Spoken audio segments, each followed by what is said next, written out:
To be equally minded is to be peacefully minded, for a man cannot be said to have arrived at peace who allows his mind to be disturbed and thrown off the balance by occurrences. The man of wisdom is dispassionate, and meets all things with the calmness of a mind in repose and free from prejudice. He is not a partisan, but having put away passion, and is always at peace with himself and the world, not taking sides nor defending himself, but sympathizing with all. The partisan is so convinced that his own opinion and his own side is right, and that all goes contrary to them is wrong, that he cannot think there is any good in the other opinion and the other side. He lives in a continual fever of attack and defense, and has no knowledge of the quiet peace of an equal mind. The equal-minded man watches himself in order to check and overcome even the appearance of passion and prejudice in his mind, and by so doing he develops sympathy for others, and comes to understand their position and particular state of mind.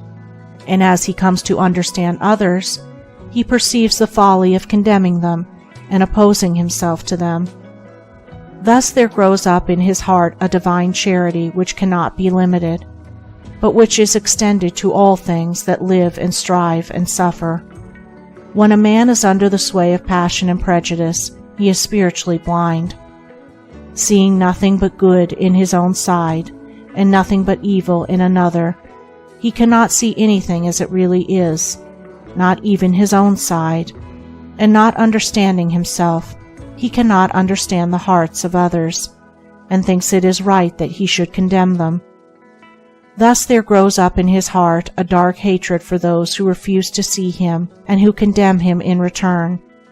He becomes separated from his fellow man, and confines himself to a narrow torture chamber of his own making. Sweet and peaceful are the days of the equal-minded man, fruitful in good, and rich in manifold blessings.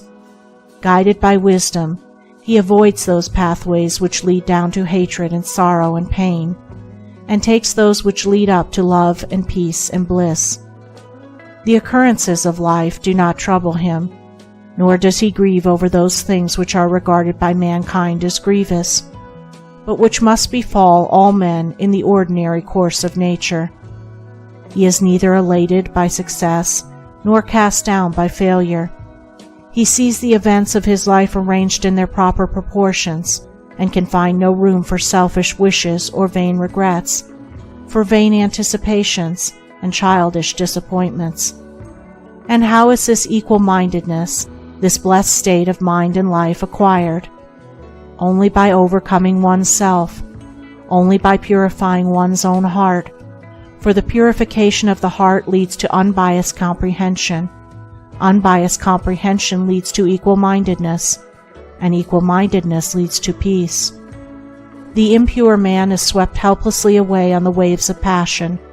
The pure man guides himself into the harbor of rest. The fool says, "I have an opinion."